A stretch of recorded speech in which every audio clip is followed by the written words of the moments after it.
le Congo, dans peu de temps, va connaître sa vraie développement et sa vraie libération entre le maître des Rwandais. Le premier signe, j'avais parlé que les Rwandais vont quitter le pays avec leur toute manœuvre de décentralisation ou de récupérer le territoire du pays. J'ai parlé de ça. On reconnaît un prophète lorsqu'il dit les choses s'accomplissent. Tout ce qui s'est dénoncé aujourd'hui pour le territoire de Minembwe, par rapport à tous ceux qui sont derrière cette affaire-là, vont quitter le pays, seront dénoncés. Ils seront arrêtés, ils seront trahis, car le Dieu du pays, le Dieu du Congo, va justifier ce pays. Ça, c'était un message. Et aujourd'hui, ce qui s'annonce par rapport à Minembwe, ce sont des signes. Aucun territoire, un espace du Congo sera récupéré encore, car le vrai fils de ce pays se sont élevés. On sont dans les pouvoirs pour menacer l'ennemi qui a dominé le Congo. Nous approchons vers l'accomplissement. Et ces messages du pays que je suis en train de parler, dans ce pays, na lobby pe nazo sakola kwa mo sakola pe na loba na kata mboko za na mutu moko okufa za influent. Il y a un homme qui sera mort et il est très influent. Il est prié de s'élever, il va mourir. Et lorsqu'il mourra, c'est alors nous allons connaître la vraie délivrance et nous approchons l'accomplissement. Condamnation ou réclamation, c'est ça la magaté, ceux qui ont les a établis. Et on a remarqué, nous avons sa Gédéon, rentre dans la maison de ton père, va renverser les hôtels que ton père a établis, les hôtels de Bâle. C'est-à-dire, Bandaku to comment te lota noto, mais tout ce sont en anglais. Alors on a noto, alors on a naku ya papa place à Botama. Voilà. Alors t'as chaque fois aïe matanga. Alors que chaque fois, on passe en Afrique, tu passes à Kolela. Ce sont des songes qui montrent que tu veux ou pas, tout ce que tu es en train de faire, et cela est contrôlé. Il a sacrifié la génération, il doit faire une hôtel. Et cet hôtel-là, ceux qui hôtel loin les alliés, à chaque fois que l'hôtel est né, vous allez réclamer Bamabala, et qu'on réclame Robota, et qu'on réclame hôtel, étoile, et qu'on réclame avancement, et qu'on réclame santé, et qu'on réclame puissance pour bénédiction en famille. C'est d'abord l'hôtel. Pour là, c'est papa qui est dans la toilette, c'est cause à l'hôtel. Place ça d'incantation. Le pango va l'onanjo, c'est cause à l'hôtel. À chaque fois, hôtel, on est allé, hôtel, nous sommes tous à rédiger, na sacrifice. Vous remarquez, Abraham l'a ramassé dans Ngomba. À Matina Ngomba, pas battu, mais Matina, Isaac comme sacrifice. La délivrance peut arriver là où tu es, en Afrique, en Asie, en Amérique. Le nom de Jésus n'a pas de frontières. Jusqu'aujourd'hui, Dieu a établi de vrais apôtres, de vrais serviteurs, de vrais prophètes qui ont le don de la délivrance. Et cette délivrance peut arriver là où tu es. Au moins, moi, si nous sommes à Bétananjo Tonaï, fleur. Mais il y a un esprit de rose, fleur rose qui est caché dans cet esprit-là. Au moins, moi, si à Betty, cet esprit a commis ce que nous appelons l'esprit de l'impudicité. Il est devenu serviable. Il a maintenant un esprit, un cœur de rose, un cœur d'amour. Il peut aimer tout le monde. Chez Bissou Télévision, chaîne Oyo Kokani na yo. Chez Bissou Télévision, la chaîne qui vous ressemble. Chez Bissou Télévision, deuxième vitesse. N'hésitez pas à liker notre vidéo. Et si vous êtes nouveau sur notre chaîne, n'oubliez pas de vous abonner et d'activer la cloche des notifications. Vous allez belé Bogota l'émission Police des Stars, une émission d'analyse et critique.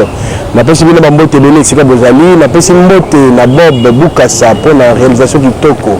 Merci beaucoup na mokolo site Oyo. Je vous salue là où vous êtes. Merci beaucoup la maman Lydie Moutamba Moukadi, ma femme, je te salue. Merci beaucoup à toutes les femmes qui aiment bien cette émission Police des Stars, une émission d'analyse et critique. Dans cette émission, mesdames, messieurs, nous sommes le solo. Ce que sali, le solo, sali ma bébé, nous sommes allés analyse et puis te critiquer ma bébé sali. Si vous pouvez saluer madame dans cette émission, mesdames, messieurs, te encourager, peut te le solo. Merci beaucoup tout Balandarabiso. Merci beaucoup pour la soutien à Bino. Merci beaucoup pour l'activité Nyos. Nous sur la site chaîne chez Biso Télévision pour que nous liboso. Bandeko Balandi, le na yameli bino motola nzambe apôtre Ndanou, c'est avec lui qu'on va un peu de parler. Sur la mais Nyos il est dans la ville à Biso pe ndenge moto moko meka ko bebi sa réputation na dans cette émission mesdames messieurs. To le bilango pe. Apôtre, on a plus son mot. Ndama bambolo papa. Sangoni. Yesu azanzambe abutika la nzambe likona nyoso. Voilà. La bandi na émission lelo avant tout banda ba matéya na biso to linga to éclaircir bateau. Na mayemo ko yutu koleka na ebi ke linga kite to le bilango mais en tout cas il faut to me camper ko éclaircir bateau parce que ça fait partie na réputation na yo, ça fait partie na image na yo ndenge bato musu ba ete ba kanisa rela ba zo kanisa mabe. Le Seigneur éclaircir bateau si makambo koleka. Ko na nzambe to yoki ke yo okomi koloka ba ndimi na yo okomi ko bimela ba ona ko sangani na ba ndoko ya famille boloka bango yo lobi nini ndamba pambola papa na pambola bana nzambe nyonso na pambola bawo nyonso balingi biso na kombo ya Yesu c'est on l'engage parce que à chaque fois que toujours bundisama à chaque fois que toujours mekama à chaque fois bazo tsabiso musapi les autres que nous sommes dans le vrai. Amen.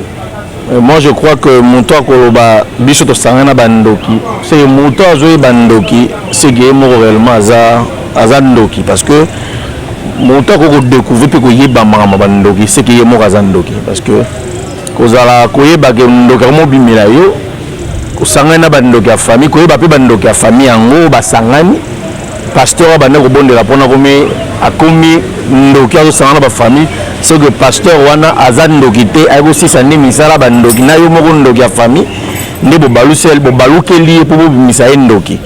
Voilà pourquoi Satan azaka le véritable accusateur. Yé mo bana ko wumela ko welela ko condamner Christ qu'il est Belzéboul. Or en réalité, c'est lui-même le prince de démons, le véritable Belzéboul. Donc nous sommes en train de dire que nous bénissons le Seigneur pour ça. Nous avons dénoncé la sorcellerie et nabao nous sommes baba ndoki basanga na ba famille et nous croyons que biso za bandogité peut retrouver bandogité. Aujourd'hui nous sommes dans l'œuvre, dans cette œuvre, nous avons 24 ans dans le ministère sans l'âge de la conversion. On a fait de grands travaux dans ce monde. Nous avons des gens qui sont bénis à travers nos messages. Nous avons des gens qui sont sauvés, convertis. Il y a des gens qui étaient païens, qui sont devenus pasteurs avec nous. On n'a pas vraiment le temps de beaucoup répondre sur ça, mais au moins que le Seigneur soit loué par rapport à ça. Voilà, rapidement, pasteur, apôtre, en passant, nalingi pour le mois de l'Ibamoko, parce que naboyi ko tout le mois mingi, bah tu vas me dire que non, c'est pas important parce que on va ensuite répondre à l'autre, répondre à l'autre. Mais l'Ibamoko ko le balamoto nyonso oyo azo tambola na komono mabe, oyo azo bebi sa réputation na yo, na makambo peut-être yo salité.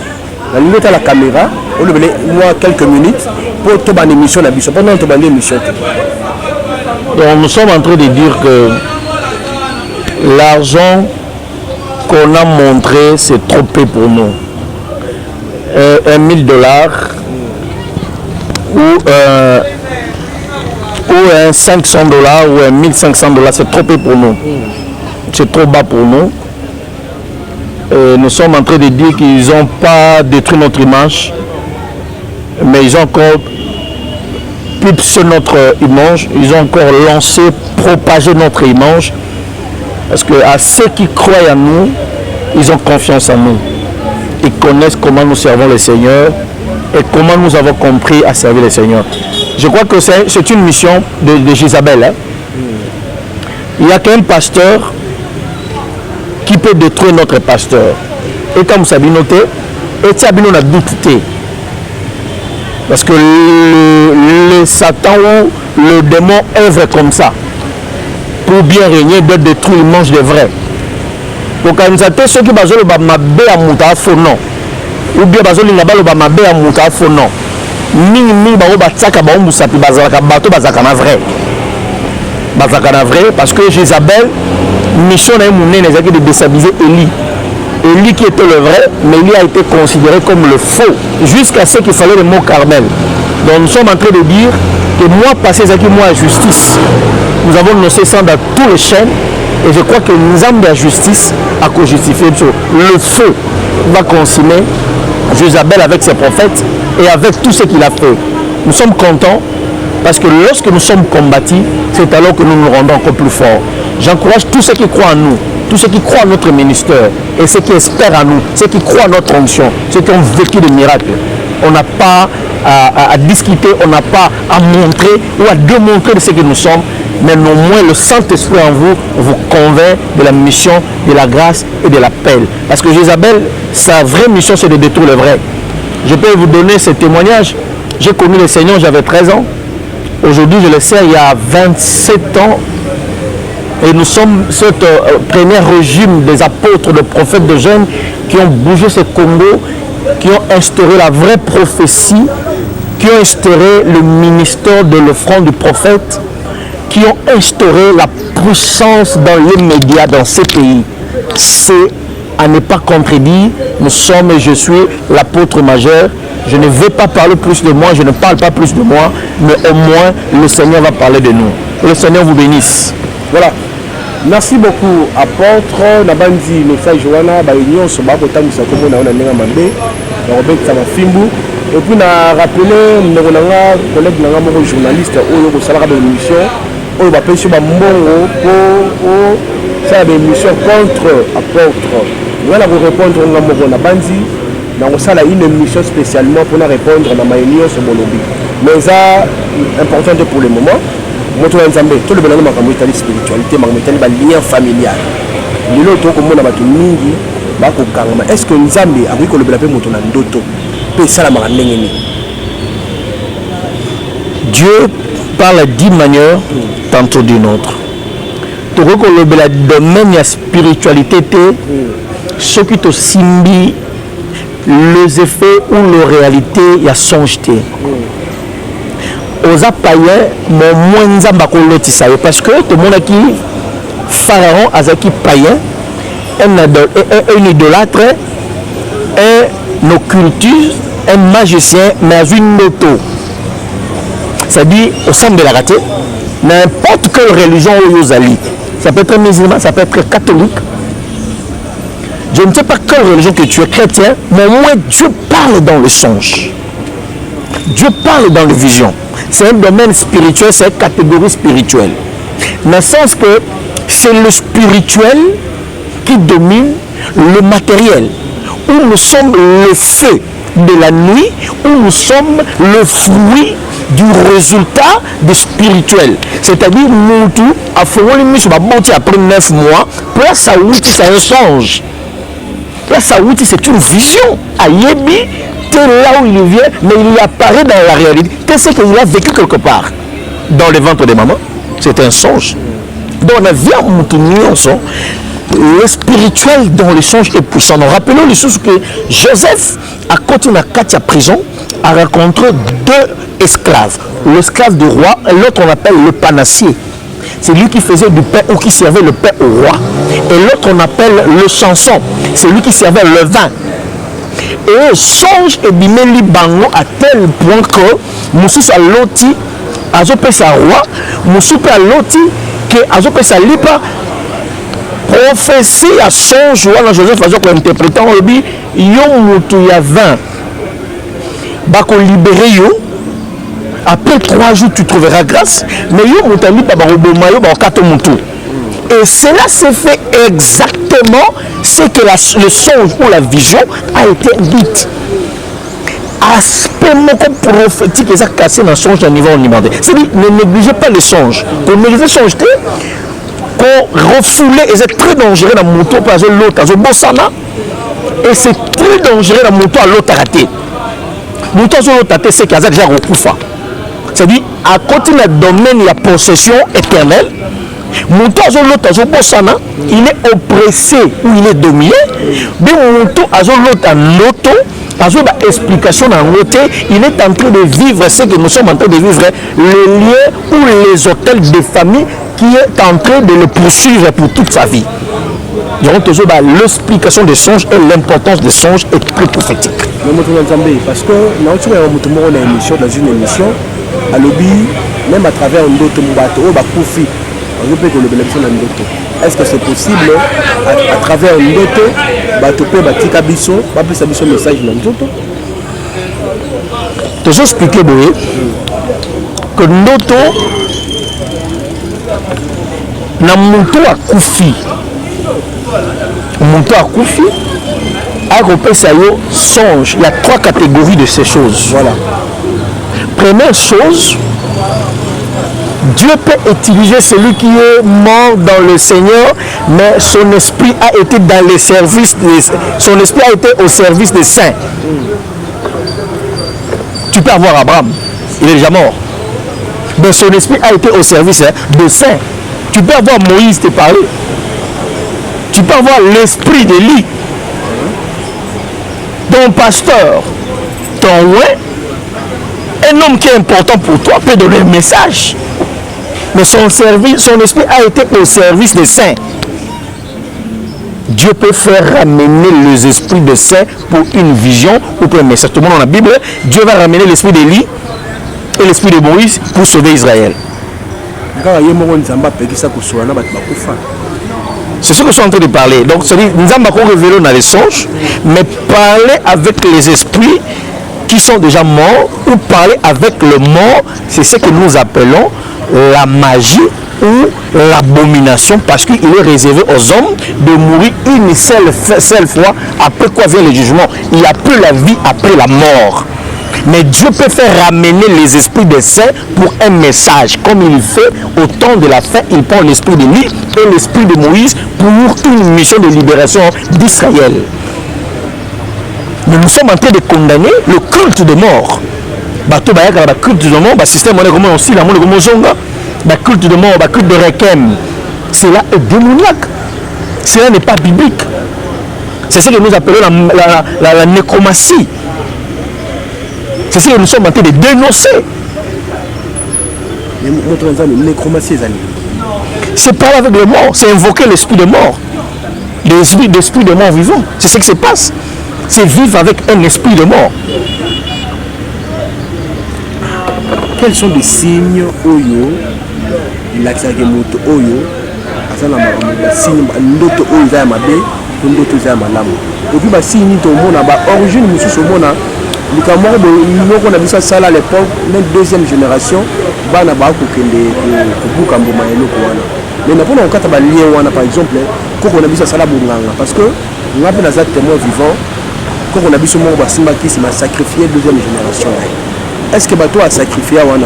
Et ça, le linge au ko bima la sacrifice wana. Tu peux pas condamner car linge ko na bango tika bango. Papa Mike, c'est-à-dire condamnation ou réclamation et ça la magaté ceux qui ont les habité. Ils ont remarqué nous avons ça chez Gédéon. Rentre dans la maison de ton père, va renverser les hôtels que ton père a établis, les hôtels de Baal. C'est-à-dire banda ko to ko mo to lota noto. Mais tout ce sont en anglais. Azo na ndoto azo so na ndaku ya ba papa place abotama. Voilà. Alotaka chaque fois ayi matanga. Alotaka que chaque fois azo ke na wenze moko boko so bino place azala en Afrique. Voilà. Tu passes à Kolela. Ce sont des songes qui montrent que tu veux ou pas tout ce que tu es en train de faire et cela est contrôlé. Cela est contrôlé et un jour tu veux réclamer à rentrer au pays Bradoui, c'est-à-dire yo fungwa mate yo kendate yo tilelo au somba bilo na quartier yo tilelo au vent dans le pangwala. Pourquoi? Parce que cette maison là ou cette parcelle là il y a un hôtel. On peut remarquer que Élie avant à libérer le peuple de l'esclavagisme à Jézabel, on a tout le là. Alors il a fallu Élie à rétablir hôtel. C'est-à-dire les esprits marchent avec les hôtels. Très bien. C'est-à-dire, on remarque que il a sacrifié la génération, il doit faire une hôtel. Et cet hôtel-là, ceux qui hôtel à chaque fois que l'hôtel est vous allez réclamer Mabala, et qu'on réclame Robota, et qu'on réclame hôtel, étoile, et qu'on réclame avancement, et qu'on réclame santé, et qu'on réclame puissance pour bénédiction en famille. C'est d'abord l'hôtel. L'hôtel, c'est quoi? Pour sortir en cela, on doit comprendre l'hôtel d'abord, c'est quoi? Voilà. Expliquez-moi ce hôtel, les amis. L'hôtel, c'est un endroit qu'on offre un sacrifice. Ou un lieu qu'on a l'habitude de rendre un culte. Ou de rendre hommage à un être supérieur. C'est ce que nous appelons un hôtel. Pour là, c'est papa qui est dans la toilette, c'est cause à l'hôtel. Place ça d'incantation. Le pain où l'on est cause à l'hôtel. À chaque fois hôtel on est allé hôtel notre surtout j'ai rédigé na sacrifice. On remarqué Abraham là mati dans ngomba Amatina ngoma pambate mais matina Isaac comme sacrifice. Vous remarquez même Abel et Caïn, les bamati ko sala nzambe sacrifice matina ba hôtel mais matina nini na sacrifice. Sacrifice ni yaza likolo ya hôtel. Très bien. C'est là où on a basi ba opérer bango, ba pesa ma ba muso pesa ma buma bana ba basi. Abota te. Ba muso pesa chance de bala kotanga classe dans ba diplôme. A kota na musa mais ba ngajaka te pourquoi? Parce qu'on a sacrifié toute une génération de travail à musala. Mais pour sortir en cela, il faut d'abord, la première chose, c'est le renoncement. La vraie repentance et la délivrance. La délivrance qui se passe dans le nom de Jésus-Christ de Nazareth. Quelle est cette délivrance que je suis en train de parler? C'est cette délivrance que Jésus a rencontré un fou de Gadara. Yes, Azoya Kouta un fou de Gadara, fou de Gadara Foukami. Qui est entre vous et nous? C'est les esprits qui ont commencé à suppléer Christ. Ils ont reconnu Christ. Et Christ a ici sorti de ses corps. Habite aux ébélés. Habite sortez, allez dans le pourceau.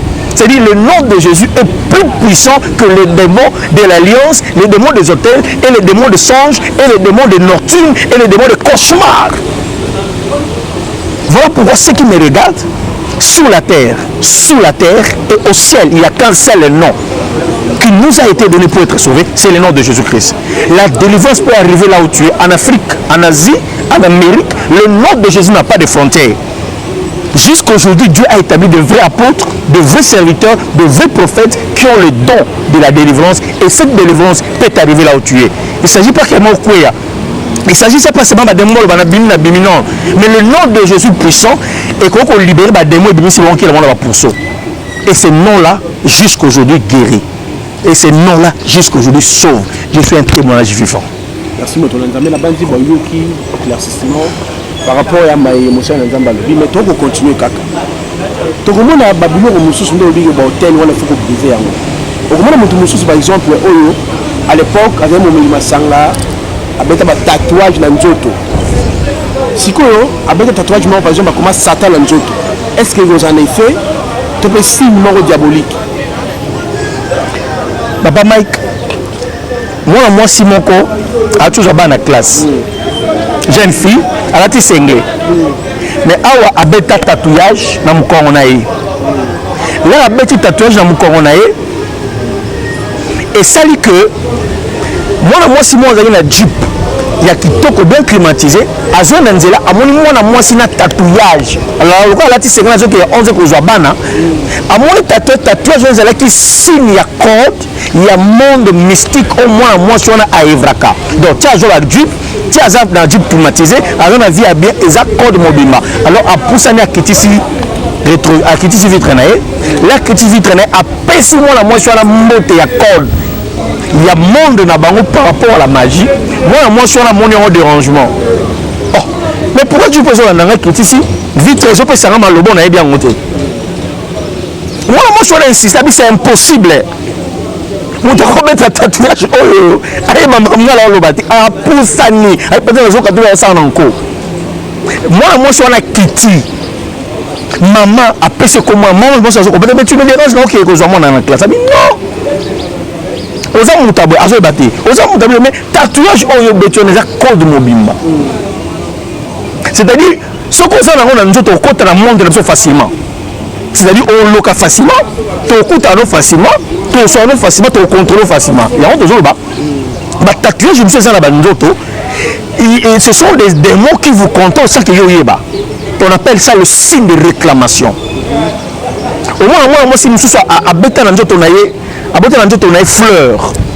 Ah bon, fleur mais il y a un esprit de rose, fleur rose qui est caché dans cet esprit-là. Au moins, moi, si à Betty, cet esprit a commis ce que nous appelons l'esprit de l'impudicité. Il est devenu serviable. Il a maintenant un esprit, un cœur de rose, un cœur d'amour. Il peut aimer tout le monde. Moi, mobile Moussou, à Betty, moi, si moi, Betty tatouage, il y a le lapin. Mais on se cache un esprit. Et cet esprit-là, la paix a un esprit élevé de l'impudicité. Réclame. À un moment donné, il peut bien tromper son mari. Moi, la bonne pour la couple, on a moi si la mobile un film pornographique. D'ailleurs, pour ceux qui regardent le film pornographique, à tous ceux qui sont mariés, ces films-là amènent d'abord ce que nous appelons le divorce. Tu ne peux jamais être excité parce que tu as regardé avec ta femme un film pornographique. Tu amènes des esprits de séparation sans que tu saches. À tel moment, moi, si moi, abeta tatouage, il y a fleur, il y a serpent, juste na place très sensible à moi si je peux parler dans notre opinion, dans ma soko à moi si. Et moi, moi si j'aime ma femme comme ça, quand je couche avec, je vais voir ça. Et à Bétissi, serpent wana, et la femme est devenue maintenant trop risée que l'homme. A comme que ça mobile un niveau à tel point que mobile avec un moment qu'on va pas mener. Tout ce que nous sommes en train de voir sur la terre implique un esprit. Moi je suis un lion. Tu es un lion. Si vous êtes Kanda, vous pouvez aider Mamaté, vous pouvez aider l'équité. Tu as un esprit de colère en toi. Les tatouages sont des signes de repères. Les tatouages sont des signes de contact démoniaque. Moi, je suis battu, et là, c'est un contact, mais à moins, toi, c'est une pas comprendre, non, maman, Zambon au plus de 500 $, et il faut la prière.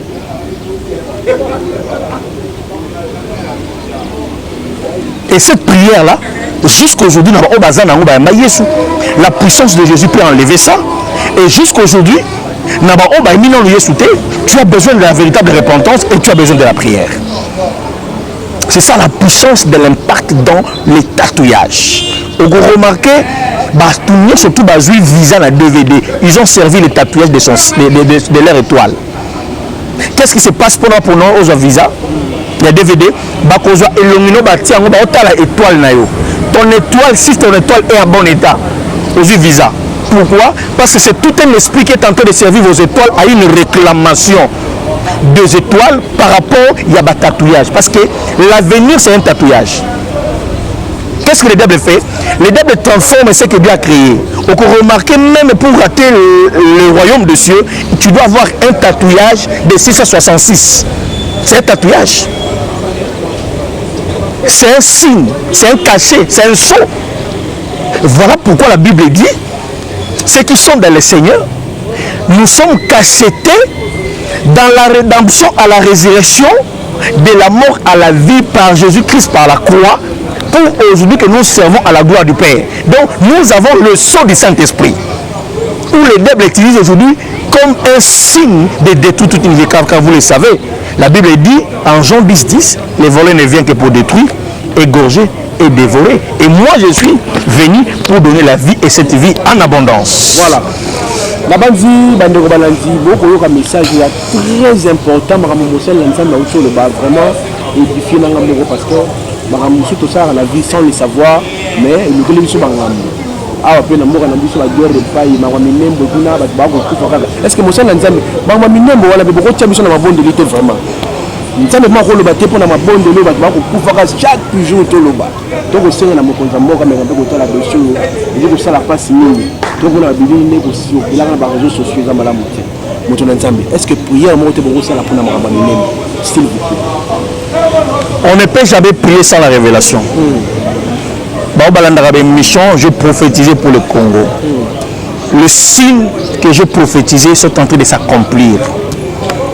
J'avais dit ceci et je suis en train de dire ceci.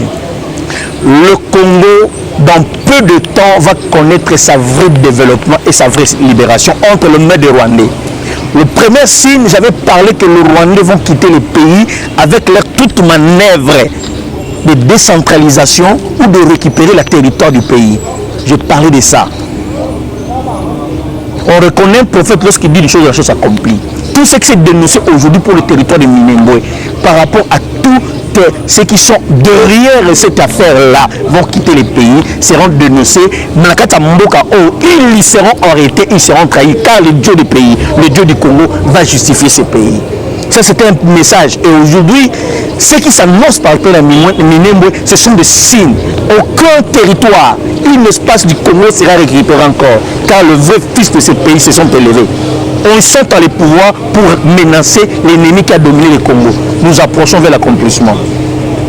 Et ce message du pays que je suis en train de parler, dans ce pays, na lobby pe nazo sakola kwa mo sakola pe na loba na kata mboko za na mutu moko okufa za influent. Il y a un homme qui sera mort et il est très influent. Il est prié de s'élever, il va mourir. Et lorsqu'il mourra, c'est alors que nous allons connaître la vraie délivrance et nous nous approchons à l'accomplissement. C'est dans peu de temps le sang du Congo, parce que je suis congolais. Le Dieu de Congo va libérer ce pays. Et ce pays va être libéré entre la main de tous ceux qui sont des mercenaires. Et maintenant, nous sommes carrément lobby, mon conduit mon corps à Okufa. Okufa naïe, il a libération. Il va mourir, il ne va pas fuir. Il ne sera pas arrêté, il va mourir. Retenez ce que je vous dis, dans peu de temps, on va connaître la libération du Congo. Voilà le message que Dieu m'a dit. Et le prophète répète le message jusqu'à son accomplissement. Et nous sommes prêts à l'accomplissement. Que Dieu bénisse sa parole. Merci, M. Nzambe. Tu as beaucoup de émission. M. Nzambe, lecture nous avons salle dans l'église de réveil. Depuis Banda, si les lots, ça nous lecture pour nous, tout le monde faut tout parce que nous sommes malades. Nous avons l'église de réveil. La mission Nzamba appelle ça bino. Pour la moussa peuple de Dieu. Et vous qui êtes malade, moi, je suis le fruit de l'église de réveil. Moi, je suis né au Congo. J'ai appris que le document a Kangami na Tongo. Le document pour moi, je vis des documents quand j'étais enfant au Congo, à Kinshasa ici. Dans mon document, quelque part, c'est la force de l'église de réveil. Le prière de 5 heures fait arrêter aujourd'hui les services des sorciers. Bandeko Bazali Banda Mboka ont reçu les professions, ont reçu les messages, le va vivre l'accomplissement. Bazo ba poste à pays étranger. C'est le fruit de l'église de réveil. Na yekola na mboka oso okufeli mobile faut ba katosuki. Na mona basi ba tiba kolokolo. Na mona ba maman, mona ba ndeko, okufeli ndeko, faut ba katosuki. L'église de réveil est venue à bannir ces choses. Na mona okufeli, il faut que bien sur matanga boko kuna batu boye bote ndur na balabala, bote kantina baba bote sur maboko. Aujourd'hui ça n'existe plus. L'église de réveil a fait un travail. Et aujourd'hui l'église de réveil est en train de détruire le problème de polygamie. Nous sommes grandis, on est le fruit de polygamie. Nos papas avaient 4, 5, 6 femmes. Aujourd'hui l'église de réveil a détruit cela. Aujourd'hui, la sorcellerie dans notre pays, le prière de saints dans le monde, ceux qui sont en Europe, en Asie, pour le Congo, est en train de prendre des impacts. Dans mon ministère, l'église de réveil a pris des gens de rien. Il leur a donné des valeurs, avoir de voitures, avoir de voyages, avoir de famille, deux enfants, et de leur donner la vraie valeur. C'est ça le fruit de l'église de réveil. L'église de réveil a fait quelque chose. Voilà, mais Moussa et Nzambe, parce que la tournée la tina. Dans les communes, par exemple, par exemple, mon général Souni Kafuta, na mon anaï Dodo Kamba, la justice, oui, la ebonga ya ERC. Tomoni, église de réveil, na nyon sauti koloba awa, ndenge nomi quelque chose na peuple de Dieu. Mais le lobo ça force wana, dignité wana. Nous avons préféré à sa manière ndaku qui a kine tonga. Tomoni koto pasteur quelqu'un zana kabunja lesa. O atelinga poison, o azongi siboui. En tant qu'homme de Dieu, conseil ni topé okoki koloba na bango nini pour les loyo bako bebi sa réputation. Je le dis parce que n'a pas nazali moko ya église de réveil pour na sambela na église de réveil. Pour ngane zinga la police moi dans l'église. Na bisi mama va na ndako to sambela na ndako nzama ko sala. Mais si comme ramon eko kendele. To moni maramon eko kendele ma conférence de presse. Et le niveau tie ba poison s'il vous plaît. Conseil ni no pesa ba kulutu na yo to ba kulutu na biso ba tata so ibe baza ba collègue excusez nous on peut pesa non conseil moi muke na bi ke moi na muka beta muna tope ba kulu ba bini moi na ko pesa mo ba mo na mboka et pas nayo. Nzamba bombola baïné nyonso, mais sauf que n'aime bino que tous ceux qui sont en train de pratiquer la magie, terrain d'attente na bango, terrain qu'on a livré à Satan, c'est le terrain de limiter. Je prophétise, j'ai dit ceci, ceux qui vont bouleverser l'évangile dans notre pays, qui ne vont pas mettre la paix dans notre pays, c'est la terre que j'ai parlé de limiter. Voilà. C'est les lieux de pasteurs, de magiciens, c'est les lieux de pasteurs, de tous ceux qui sont en train d'utiliser le fétiche pour détruire la paix du réveil. Ce vrai réveil, notre Loba, les est suscité parce que tous ces gens-là ont touché à quelque chose. Ce que tu ne peux jamais faire, Zanga, la lanzala, mais ne trahis jamais le sacerdoce. La vraie sacerdoce, c'est de rester enfamé, mais de témoigner Jésus-Christ. Ne touchez à rien. C'est ça le retour. Tout ce que vous entendez de voir, ce sont des retours de tous ces gens-là qui ont touché à la magie. Et na sakola pe nazo loba, pe nazo confirmer, limiter les cibles pour le lieu où le diable a envoyé ses serviteurs pour détruire le vrai réveil. Mais au moins, là où il y a le faux, il y aura le vrai. Dieu va témoigner, Dieu va justifier. Parce que nous sommes au moment où Satan a l'oni mbouma, yamabe, et Nzambe pe a l'oni mbouma mabe, mbouma malamu, bam bel bazo kola, et vers la fin, le Seigneur va justifier. Le résultat chasse les contestations. Il a fallu Ismaël Abota. Déjà, il fallait déjà Agar Abota Ismaël. Et donc, dans ce cas que là où le diable a tué Mboumanaï Yamabe, Otobenga ivre, et nous avons parti Mboumamala Mabengi bleu, et qu'on ensemble. Mais vers l'ensemble, vers la fin, c'est alors que Dieu va venir justifier. Voilà pourquoi la Bible dit, vous verrez de nouveau la différence entre ceux qui me servent et ceux qui ne me servent pas. Au moins, ne soyez pas trompés, parce que le Saint-Esprit va témoigner qui est de Dieu et qui n'est pas de Dieu. Que le Seigneur bénisse sa parole. Merci, mon tonton Nzambe. Donc, comme on a souka émission à l'élo, on a bandi Zamba souka te, on a chez sur télévision, au Zanda Kunayo. Numéro de téléphone depuis le mot de la fin pour cette émission d'aujourd'hui. Le mot de la fin, préparons-nous à la rencontre du véritable époux Jésus-Christ, car bientôt il arrive. Ceux qui sont encore dans l'adultère, abandonnez l'adultère, et ceux qui vivent encore dans l'escroquerie, abandonnez l'escroquerie, et ceux qui sont encore dans la magie, abandonnez la magie. Dénoncez-vous des œuvres de ténèbres, parce que bientôt le matin arrive. Le vrai matin, c'est le retour de Jésus-Christ. Il vient et c'est pour bientôt. La mort existe.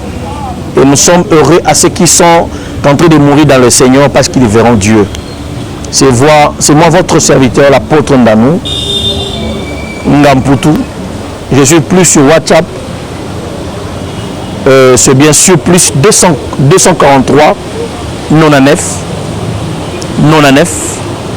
48 597. J'ai dit, c'est bien sûr moi-même, votre serviteur, l'apôtre Ndanou, le surnaturel, l'apôtre Manger, comme les autres appellent. Je suis plus 243 99 48 597. Que le Seigneur vous bénisse. Voilà. Merci beaucoup, Monsieur Nzambe. Nandengo de ma invitation Nabiso. Merci beaucoup. Merci beaucoup, Nabob Boukassa. Merci à Lidi Moukadi. Merci à Mokolo Sitzoyo. Merci pour l'opportunité chez Biso Télévision. Merci à Matutu Balingara. Cette émission Police de Star. Merci à Bob Boukassa. Merci à tout le monde. On se retrouve prochainement pour un tout nouveau numéro. Bye.